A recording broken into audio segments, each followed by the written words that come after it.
the Bitcoin piece is, you know, for the first time ever in the fall of an empire where they print money, over borrow, debase the populace, and abuse the populace, like all of us have an exit for the first time ever. Exactly. There's never been an exit, and an exit that's peaceful, invisible, and weightless. So I can put it into my brain, it doesn't weigh anything, and I'm not harming anyone. And so nobody needs to know. You know, if chaos hits the street and we're in a Great Depression, if I know you have gold, I'm showing up to your house and I'm gonna beat the shit out of you and take the gold. You know, I can't look at you and go in your home and know that you have 12 words. And so it's a peaceful, weightless, invisible exit. And so that's the one unique part that we're living through if this is the fall of an empire. Welcome to a new episode, Deep Dive, today with Jack Mallers. Jack, it's an honor having you on my show. It's an honor being here, brother. How you doing? Just wait. I know how you're doing. You drink 5 fucking espressos a day. We already had fun. No, it's great that we that we finally talk to each other, because there's so much going on in the world right now. And before we start, I would like to ask you some rapid fire questions. So please keep it short and simple. No. Perfect. Kidding. Let's go. I love it. I love it. So, what do you think it's the price of Bitcoin next year and 10 years from now? Next year, I've said 250,000 to $1 million. Do you want one number? Yeah. 650,000. Okay. And in 10 years? Oh, geez. One Bitcoin will be worth 1 Bitcoin. Okay, perfect. So how many espressos do you drink per day? 0. I haven't had caffeine in a long time. Why? Because Jack Dorsey told me not to.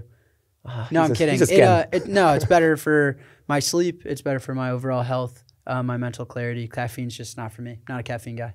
But you saw my energy. Yeah, well, I'm water and steak. You're coffee and lettuce. So maybe we need to arm wrestle about that. We will do that later. Yeah, we'll do it later. Naked. But no caffeine for me nowadays. Okay, that's interesting. So do you have any idea who Satoshi Nakamoto is? No, and I'm glad I don't. Yeah. I think, to be honest, if we owe Satoshi anything, it's probably to just leave him the fuck alone, because that's what he wanted. He didn't ask anything of us except for the fact that he clearly didn't want to be made public. So out of respect, I don't care, because I owe him at least that.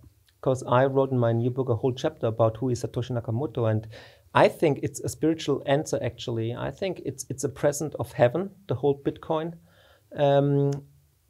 code. And perhaps, what do you think? Is he perhaps not human? Who knows? To be honest, Dylan, my chief of staff, we were doing a keynote yesterday. We just presented here in Prague, and we got deep down into Bitcoin, and it felt pretty spiritual at one point. So I don't think I can be convinced anything is possible given what that motherfucker created.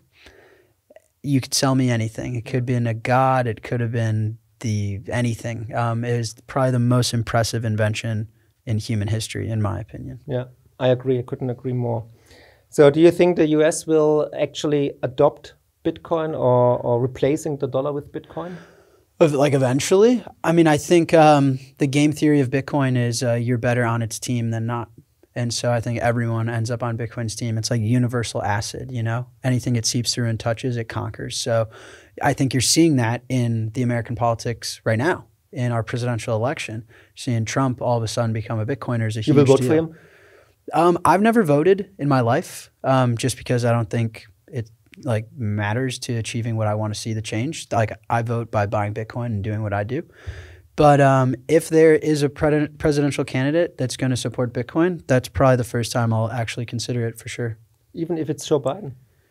I mean, all these guys are Muppets. I don't give a shit. Right? Like I mean, yeah, they're Muppets. So, but I mean, the thing about Bitcoin is, it puts power within the individual. Like, Satoshi leaked it and put it on the internet, and that, like, we own power over these guys now because they need our votes. So it's like, oh, you want my vote? Say you like Bitcoin, motherfucker. And that's what's happening. Yeah. And so, yeah, I mean, these guys are Muppets. They're just actors. But if they're going to support my own interests, whatever, click the check on the box, hit submit, and move on with my life. Now, you guys, you know why I invited Jack, because he's hilarious and he speaks free of his mind. That's exactly what I do all the time. Yeah, you sure do. And you should follow him on Twitter, on X, of course. It's called now X, I know. And you should follow me on my channel. So subscribe, hit the subscribe button. And I'm actually saw it the first time. I think it was on the internet or on national TV, and it was just hilarious because I thought, hey, this guy, he's a real punk. You know, sitting in his closet, you know, like total retard. And I was like, what the heck? But I thought it was very sympathetic, actually. And actually, one question: is this room real? Or is it just fake, like marketing? Come on, I'm the Bitcoin only guy. I live on the Bitcoin standard. I don't even wear underwear. And no, are you naked beneath here on the interviews? Never naked. But I am all the time. Actually. All the time, Yeah, right now. It makes me more comfortable. You know. No, the room's real. Yeah.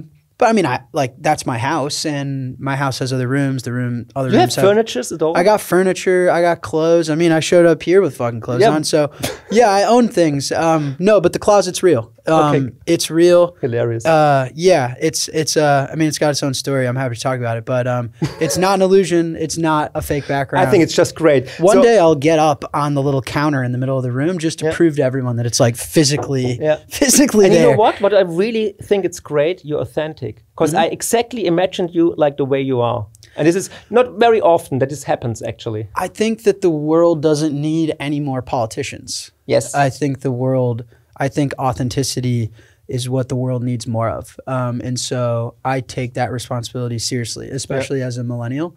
No one wants me to get up there and be told what to say. I think it's important that someone takes a stance. So I do take that seriously. And I think the time is now actually mature enough because people, they want now authentic people, authentic. They don't want to have the lies anymore. The last couple of years with COVID and everything, they're fed up actually. Yep. Yeah, that's very, very good. So let's talk about Ethereum actually, another not authentic thing.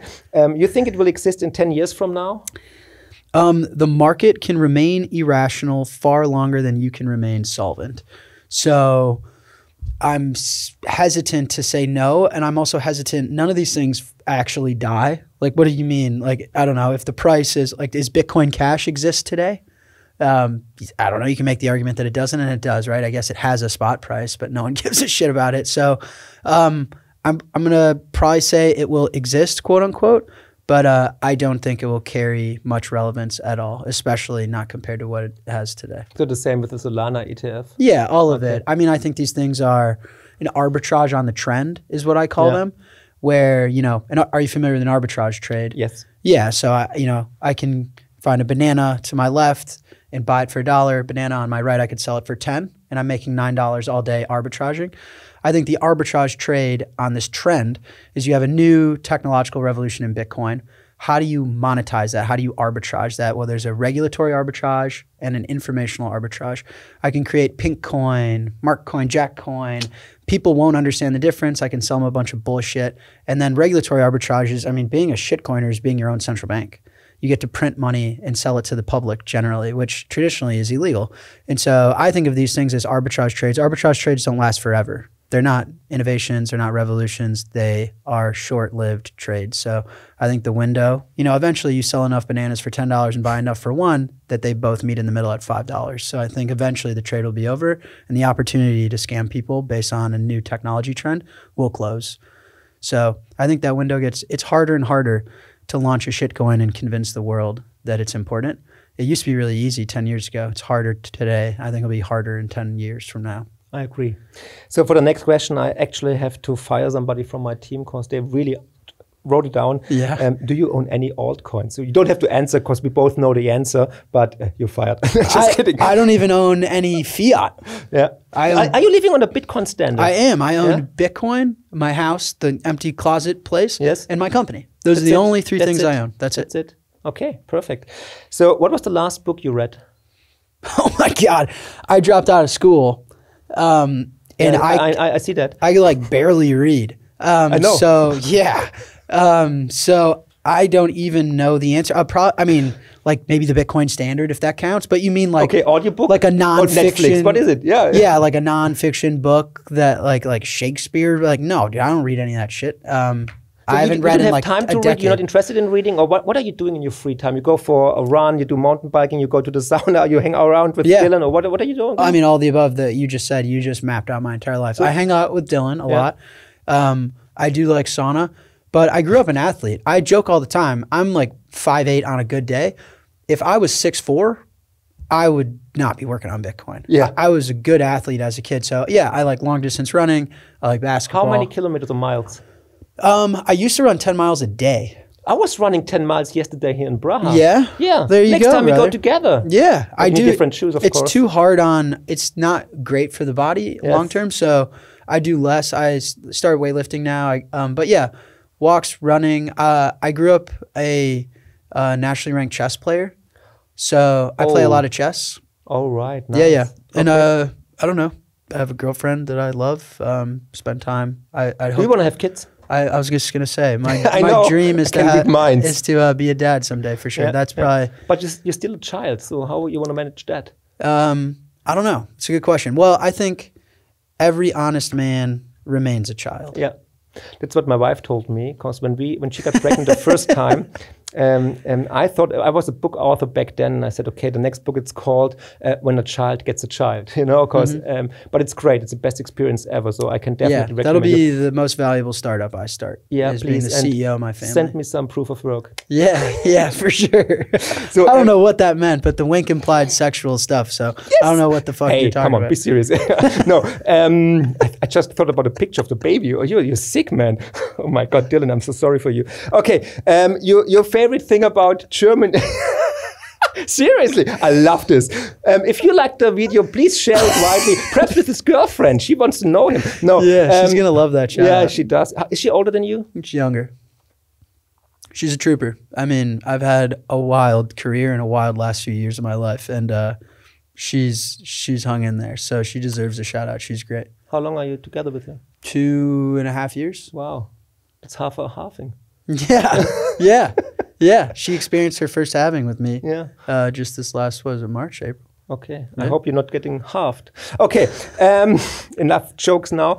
You told me you've been to Germany, to Berlin. You love Berlin. I hate Berlin because there's so many socialist politicians. No, just kidding. It's a great city. What do you like about Germany? Is there something special you say, oh, okay, I like that how they talk? Or well, I've only been to Berlin, so you can only.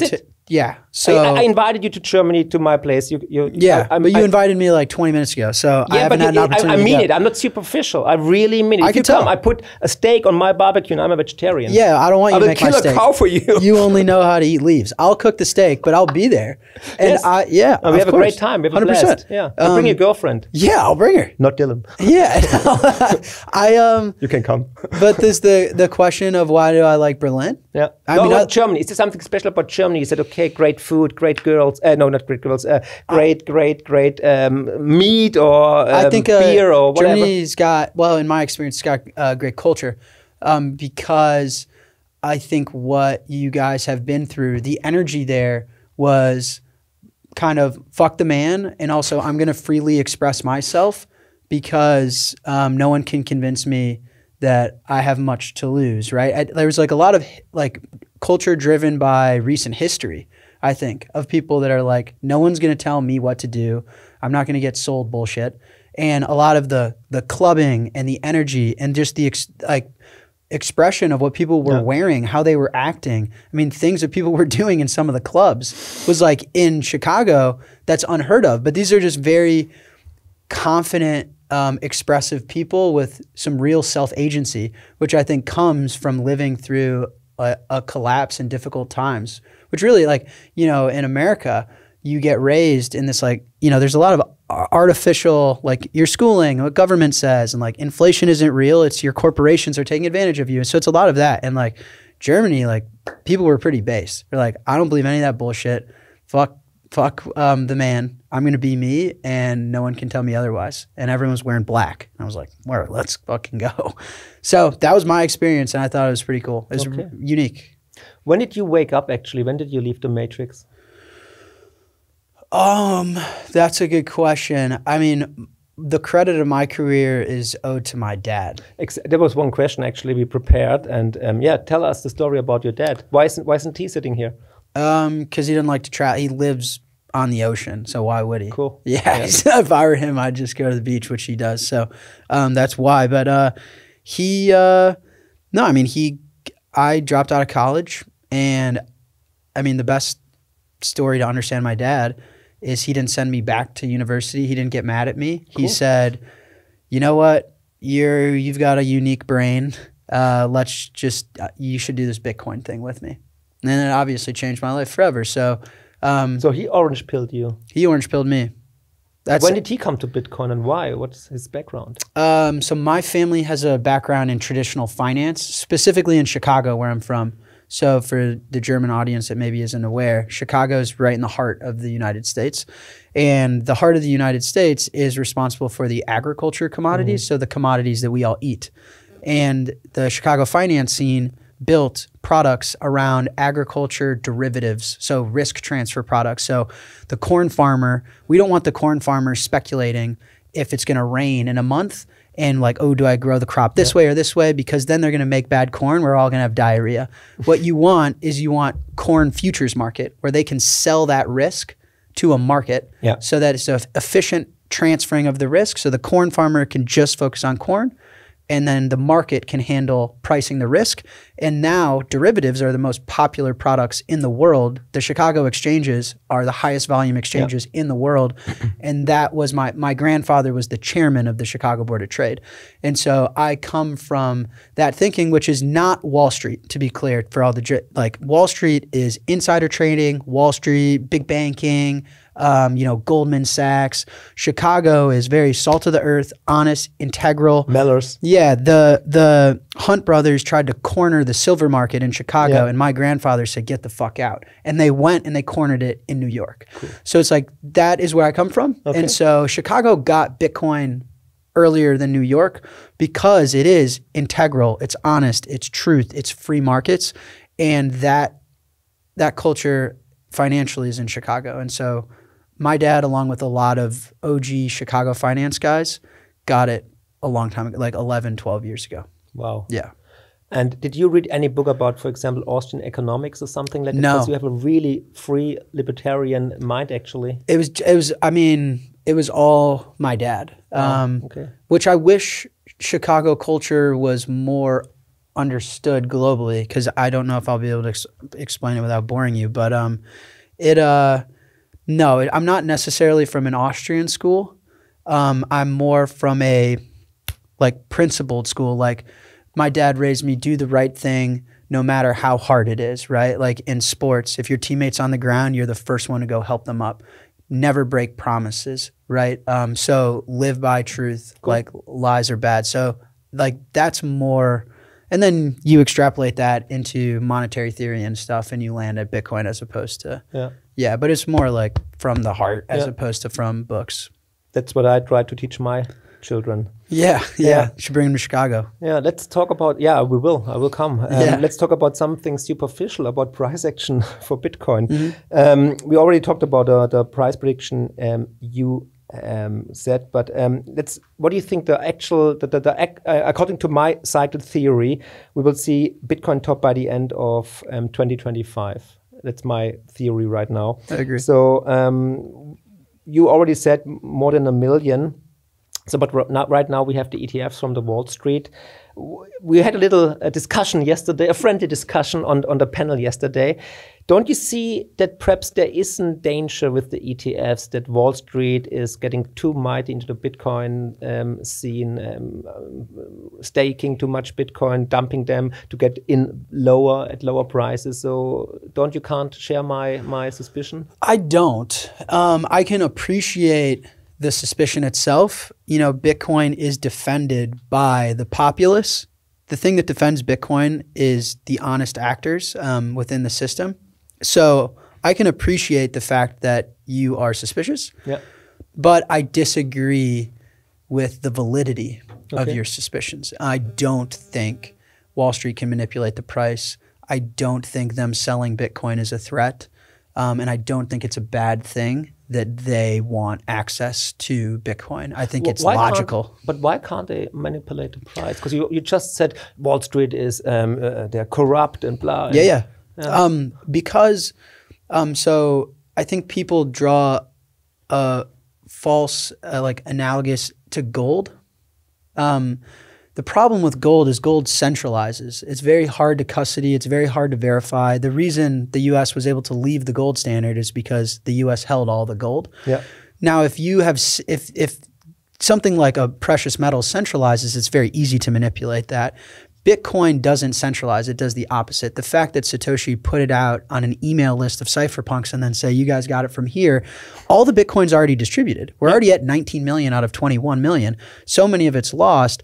It's already gone. Even if Michael Saylor and BlackRock, I mean, Saylor's been borrowing ungodly amounts of money to buy this thing. And you think it's a good idea, actually? Yes. Okay. But he's barely eclipsed 1%. How much would you have to own to have a concentrated supply? I mean, central banks own a ton of gold. So the point is, for Bitcoin, it's already distributed. It's already gone. So there's the all-time low as far as how many Bitcoin are held on custodians, exchanges, financial services, implying that the individuals are holding this thing. So it is physically impossible to manipulate if you don't have it. You can sell as much Bitcoin as you want. That's just a market participant selling. If they drive the price down to 10,000, there's going to be a lot of buyers, and then the price is probably going to go back up to where price discovery needs to meet. So I think it's just it's not gold in that it can't concentrate. People can store it in their brain. They can verify it on their phone. And so it doesn't need to be held. I don't need Chase to hold my Bitcoin. I hold it myself. So I don't know if that makes sense, but it just isn't, there's nothing they can physically do to attack the system. Okay. If there wouldn't be Bitcoin around, what would be the first asset you would buy? Oh. How would you protect your purchasing power? Probably real estate. You know, my dad, he's been running a short dollar trade, is what he calls it. I mean, the idea is that like governments have to print, right? I love the global debt to GDP metric. That's the amount that they've borrowed from our future with no way of making whole on it. So, and that loss has to be realized. Money's our time and energy in an abstracted form. So they have to print. And my dad thinks about it like, well, if they have to print, and that's debasing the dollar, how can I monetize this reality that I was born into? And he owns Bitcoin, he owns real estate, and he owns exchange stock, is a unique one, Chicago exchange stock. The idea is that printing money turns everyone into a speculator. When everyone is a speculator, where do they speculate? And so exchange stocks look like this. Okay. And so I would probably own more land and maybe like, I don't know, exchange stock, maybe a little bit of gold. But I think land is good. But I mean, there's no second best. Bitcoin's unbelievable. That question even kind of give me the shivers because I don't like the idea of not being able to have Bitcoin. It's a part of my like identity now. So hopefully I don't ever have to live that reality. Yeah. So the last couple of weeks, there were some incredible developments in the US. For example, Trump met with the Bitcoin miners, for example, and we heard positive remarks about Bitcoin in generally. So do you think that this election will be the first Bitcoin election, that perhaps the whole Bitcoin scene in the US will, for example, vote for Trump because he made positive remarks about Bitcoin? Yeah, I think that this is the first orange versus green. His hair is orange. You think this was a marketing gag from him? That he said, okay, I prepared this 4 years ago. No, not the color of his skin. Orange versus green meaning Bitcoin versus dollar. I think that there's enough civil unrest now to where you're going to be able to extrapolate sides as to someone is supporting your ability to protect and store your time and energy, and someone is advocating for their ability to take from your time and energy. So I call that orange versus green. I do think that this is the first. And like, I wouldn't be shocked if in November I saw a map of America and like some states are orange and some states are green. And I wouldn't be shocked. And it'd be curious for me to see which states are in favor of a politician debasing our time and energy and which are in favor of politicians supporting our ability to protect it. But this election to me is the first orange versus green, for sure. Yeah. Okay, this will be historic, I think. Yeah. So do you think that the US is already adopting Bitcoin behind the scenes, like perhaps the Fed is buying Bitcoin or the government? I don't think the Fed's buying Bitcoin because the price is at 65,000. They need higher prices, I guess. They would drive higher prices. If the Fed's going to be buying Bitcoin, they're not going to be turning on an hourly DCA. So any meaningful position would move this market substantially. That's probably Bitcoin. That's probably its biggest problem. Is you can't allocate $5 trillion to this asset yet without wildly or drastically shooting the price to the upside. So it's still young. It still lives within this small skeleton. So no, I don't think the Fed's buying. But no, I mean, the U.S. government does hold Bitcoin. They seized ones. Seized ones. Yes. But I mean, so do I think that there's probably a strategic reason as to why they haven't sold those? Yeah, I think that they were like, well, you know, just in case, it's probably worth keeping these. So I do think that they're aware and thinking strategically about it. I'd have to think that because I live there and I hope so, but I don't think the Fed's buying yet. Yeah. So you're a US citizen and we see the deficit in the US is gigantic. We see the gap between rich people and poor people is getting bigger and bigger. It's a whole mess, actually. If you drive through the US, which is a beautiful country, I love the people. I've got a lot of friends there.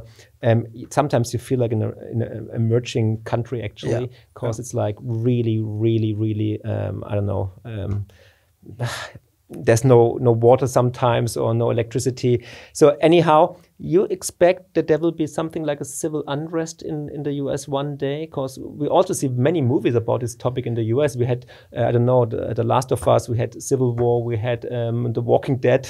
So, and you have a president who's like Walking Dead. So what do you think? There will be civil unrest or something like this in the US?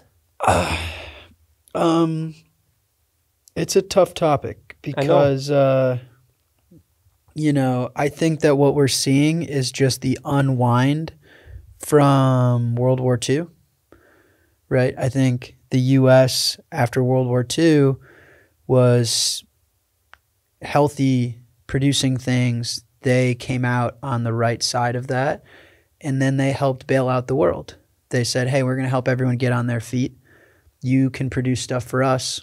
But right? One question, when I might interrupt you. You think they produced good stuff, good food, good technology. You think it's because they had a sound monetary system, because we had Bretton Woods in 1944? And do you think, the next question is, do you think humanity needs a crisis, needs a war to establish a sound money system? That's where I was going with this. Okay, yeah, sorry. No, it's not. No. I think that's great. Yes, I do think that the U.S., I think a large part of the United States' strength through the world wars was the foundation they built after the Great Depression. So the Great Depression wiped, so all the deficits, all the lending, all the fiat monetary system and policies were wiped out, and we reset on sound money, and the U.S. was in a really strong position there. And I do believe all of that.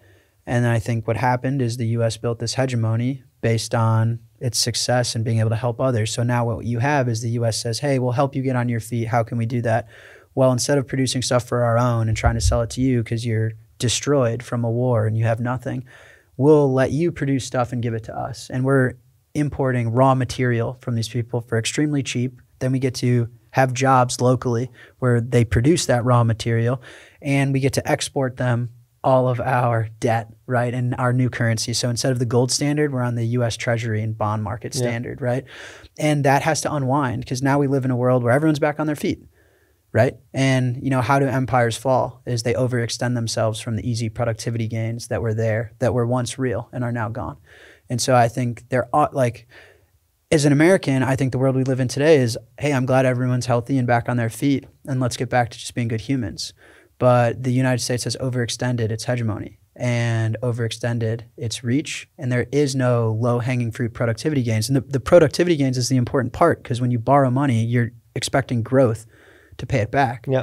And so if there's no easy productivity gains, then you can't pay the money back that you borrowed. And so there is not, like, everyone around is like, well, we're producing things That's what a lot of the war is today, is like, I produce things, I want to sell it to you. And everyone's like, no, I'm producing things and I want to sell it to you. Everyone's overproduced stuff. There's an infinite amount of time and energy because of all the money printing everyone's done. So there's an infinite amount of stuff. The reason I like the empty closet that I produce out of is it's an exact example of this, is we live in an overconsumed world with too much shit. Like, how the fuck did any woman actually use that as a closet that I sit in? It's absolutely absurd. So I think that has to unwind. Usually, these things end in a world war. The fall of an empire is never peaceful because people aren't willing to let it go. That's my fear, right? Same here. So and now you can't say that you're confident that that's not going to happen. I mean, things have gotten scary recently, for sure. So that's why it's a tough topic. But that's what I think you're seeing, is just the unwinding of that.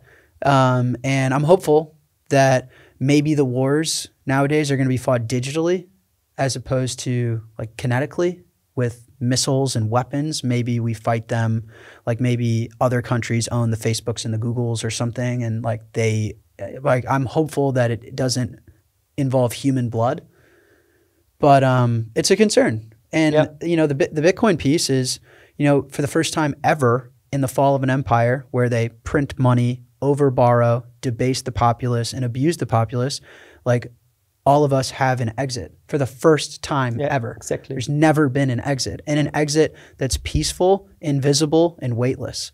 So I could put it in my brain. It doesn't weigh anything, and I'm not harming anyone. And so nobody needs to know. You know, if chaos hits the street and we're in a Great Depression, if I know you have gold, I'm showing up to your house and I'm going to beat the shit out of you and take the gold. You know, I can't look at you and go in your home and know that you have 12 words. And so it's a peaceful, weightless, invisible exit. And so that's the one unique part that we're living through if this is the fall of an empire. Yeah. You think the US dollar will be still around in 10 to 15 years? Yeah, no, I mean, listen, like, I guess being more optimistic, I haven't moved from America, implying I still believe in America. I believe in American ideals. I think America is the most successful startup of all time. I think the vision for America is profound and important. And I think it's possible. So I think, you know, America is about freedom, equal rights, innovation, technology, peace, democracy. I think Bitcoin is more American than the dollar. And so I think a potential outcome is that we embody it and we use it to back things like the US dollar. I can't imagine in my lifetime a nation state forgiving its ability to issue currency.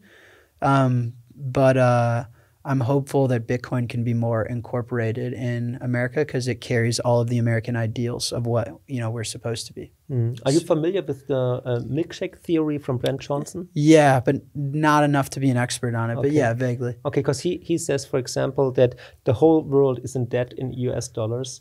And the world needs US dollars, and there is too little US dollar in the world. So he thinks the US dollar will be around the next 50 years. Yeah. And my thesis is actually that if the US starts adopting Bitcoin, buying Bitcoin, and says, "Hey, our dollar, our currency is backed with gold and perhaps Bitcoin," that the whole world will go for the US currency. The problem, yeah, that's true, and I agree with all that. Like, all weaker currencies are going to fail against stronger currencies. So you can think of it as like a ranked list. If Bitcoin's at the top, maybe the dollar is somewhere below, and then below all the way there is like the Naira. So these things are going to cascade on each other, and you'll hopefully be left with one, and that's Bitcoin. But the problem with that idea, or like the potential problem, is that the risk is institutionalized. What I mean by that is if someone fails, everyone fails. So the US just opened a swap line with Japan because Japan is showing serious weakness. And the reason the US can't afford that is because what does everyone have post-World War II? Everyone's wealth is stored in US treasuries. And so if they're in trouble, what do they have to do? Sell the treasuries. If they sell the treasuries and the bond market gets destroyed, then the US goes down too. Yeah. And so when I say risk is institutionalized, we're all on the same boat. Yeah. If there's a hole in the boat, it's not like someone goes down, we're all going down. It's the fucking Titanic. But you guys go the last down. You're the last one. We'll go the last down. Yeah. But I think what we've seen is that, you know, listen, in 2008, bank runs were a lot slower than Silicon Valley Bank. Yeah. We live in a highly connected world now in the digital age, in the virtual realm. We're very connected. So if anyone understood that the Japanese yen was done, they would, like the bond market would react immediately. Yeah. So yes, later, but I don't know how much later, 10 minutes later, 10 days later, 10 months later, but like not 10 years later. So they've institutionalized risk. It's one giant, which is why the only way out is to print money. Even if you let all the banks fail and you reset through a Great Depression, well, okay, then no one's money is in the bank. Where is everyone going to go? Bitcoin. So, you know, there's a painful way to exit and there's a sneaky way to exit. Printing money is the sneakier way to exit. But yeah, that's the problem. The problem is that they've institutionalized the risk too much to where theoretically the dollar is like the victor, but practically if everything else fails, so does the dollar because they're going to sell all the treasuries on their way down. Yeah. So let me switch the topic. Let's go to media, because I've seen you also on CNBC. Do you feel that there's more interest into you person or into Bitcoin the last couple of years? You get more invited to CNBC and the great networks? Yeah, I think this stuff just comes in waves. It's all cyclical. Yeah. But how do they react when they meet you, when they see you? Because you're sitting there in your closet with your hoodie and spitting out all the truth, all the truth bombs. I think we talked about it earlier. I think nobody wants another politician. And I think even the media, behind the cameras, a lot of the hosts of these shows, we have a great relationship. Okay, because cool. they love authenticity. It feels like, you know, real journalism. So they still invite you, for example? They still ask you for interviews? I mean, I've had unique experiences with the media. I mean, there was Which one? Tell us. Probably the most well-known one is when a media on TV tried to ask me why Jamie Dimon says Bitcoin sucks. Yeah. And I said, you know, it was actually why Bitcoin's used for illicit purposes. And I said, you know, I don't know why Jeffrey Epstein's banker is asking me about how money could be used for bad things. Yeah. So, you know, there are things like that. But no, I mean, I think people respect me because I'm real. And I can't promise you I'm going to be right, but I can promise you I'm going to be me.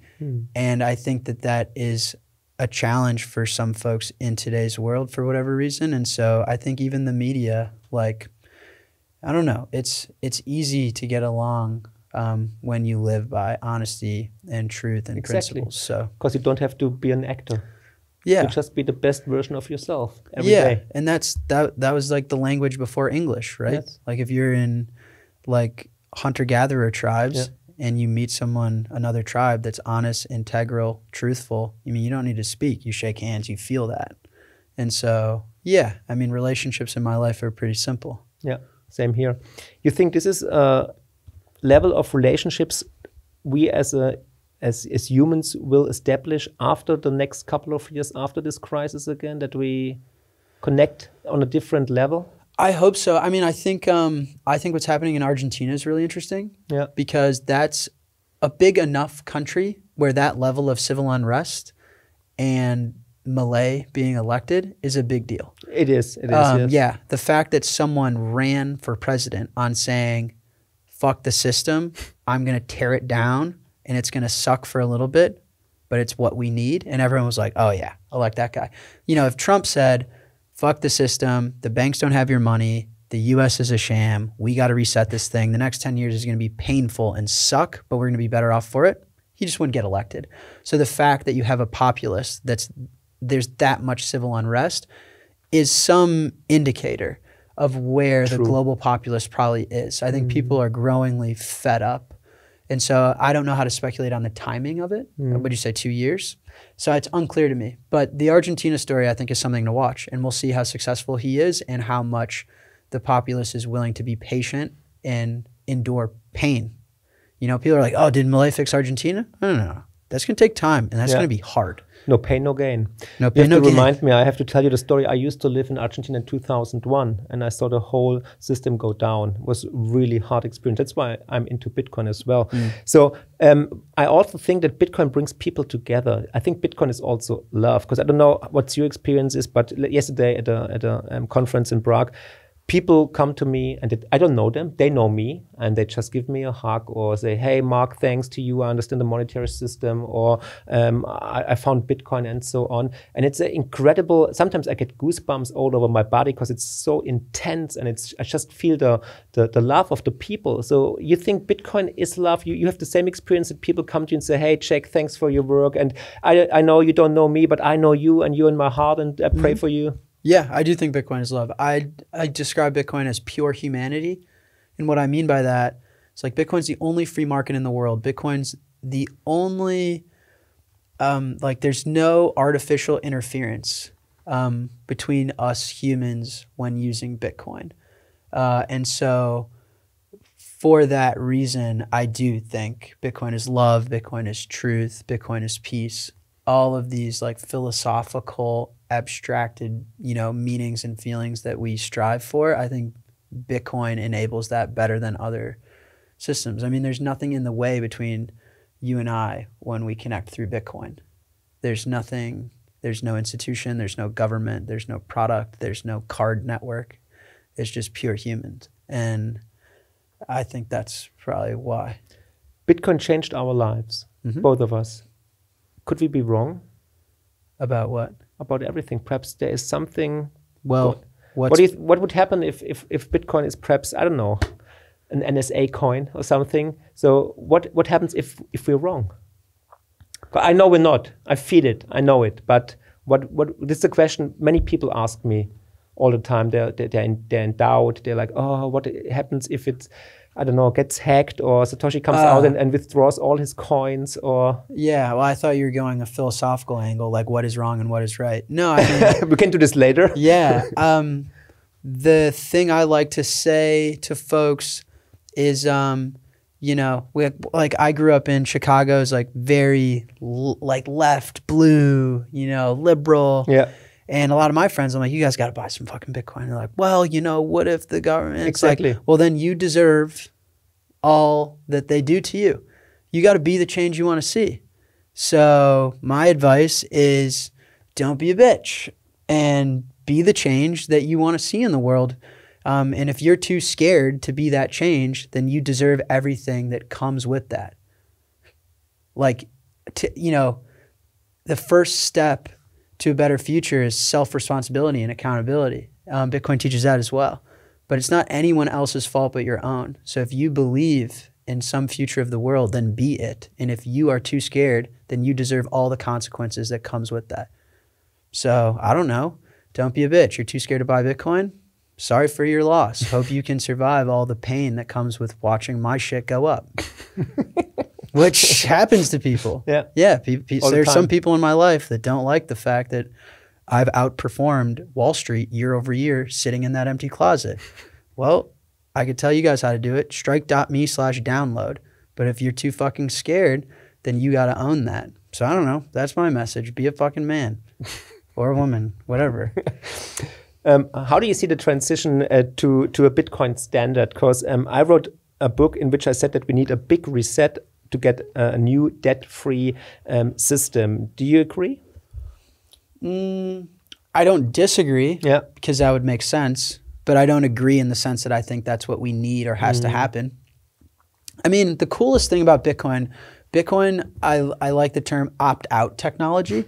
Because I don't need to convince anyone else. That's the other thing about Bitcoin. I say, hey, to my buddies, you guys should buy Bitcoin. And they're like, ooh, I'm scared. I'm like, well, that sucks. And I move on. I don't need you to adopt it for me to get benefit from it. Exactly. Right? So Bitcoin's opt-out technology, which makes it peaceful, right? But it's a free choice. Point being is free choice. So what do I think we need for the world to be on a hard money standard? That's a question for the world because I'm already on a hard money standard. You know what I mean? So like if Bitcoin goes up, roundabouts 100% year over year, everything in my life has been getting cheaper, half off, 100% growth, 2x. So everything in my life's been getting half off every year for 10 years. So I'm on a hard money standard. I live with peace. I live with love. I live with truth. I live with self-agency and with me. And I live with a money that enables me to take benefit from all the innovation of humans and all the growth. People are building AI and shit. So everything in my life gets cheaper and cheaper the better humans innovate. So I don't know. You should ask someone who's on a weak money standard what it's going to take for them. But that's the beautiful thing is like I don't need the government to say we're going back on the gold standard. All I do is take out my phone and say I'm done with this shit. So you're already living on the Bitcoin standard. Bitcoin's opt-out technology. All it takes is yourself. So I'm really honored because it's the first time you're on a German podcast, on a German channel. I'm honored. Yeah, hey, I'm honored. It's great to talk. Let's have an honored off. No, I'm honored. Yeah, no, I'm more honored. No, but guys, if you liked the interview, hit the subscribe button and definitely follow us on Twitter. So the question is, who is Jack Mallers, for example? Are you religious? No. Okay. Well, not necessarily. My dad's Christian. My mom's Jewish. I thought so. And yes. I don't necessarily practice either. Nothing. Okay. Yeah, nothing. I practice. I believe in Satoshi. Sometimes I say, Satoshi, please forgive me for my sins.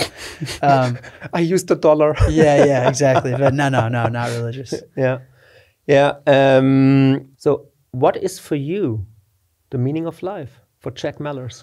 So if you one day on the deathbed and you look back in your life, you have 17 children or something like that, and grandchildren and everything, and you talk to your German friend Mark over the phone. Yeah. So what when you're looking back, what is the meaning of life? What do you think, what really counts? Because you can't take Bitcoin with you. You can't take your house and your empty closet with you. Yeah, that's true.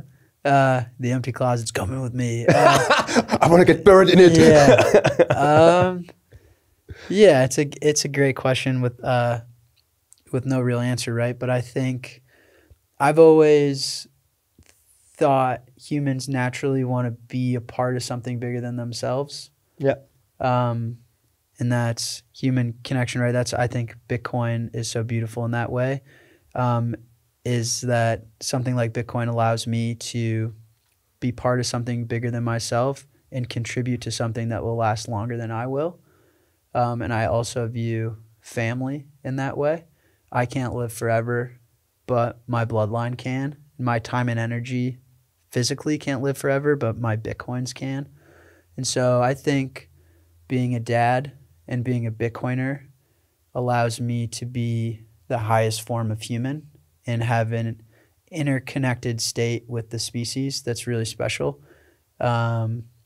So that to me, if I'm on my deathbed and I spent my time contributing to this technology and my time building family, I'll be content with that.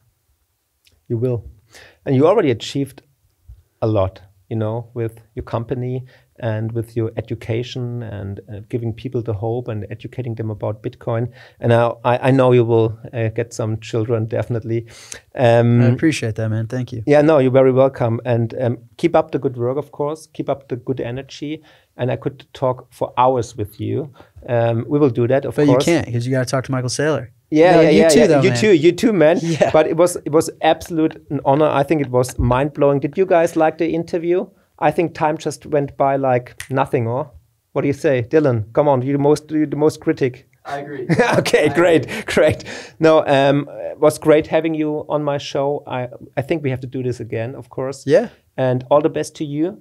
And say hi to your girlfriend and think of the proof of work. Proof of work? Yeah. No, you're a legend, man. It's an honor. And, yeah, come on. No, seriously. Seriously. And shout out to Germany. Yeah. I guess Berlin's a shitcoin. I need to go somewhere else. Exactly. You have to go to the Bitcoin standard. It's called Schondorf in this other part of Germany. I'll be there. Yeah, we see each other. Take care. Sounds and good. you guys, please give me a comment about the interview. It was great. I think it was a great premiere checkmate on a German channel. And I'm really honored and flattered. And we had such a great time.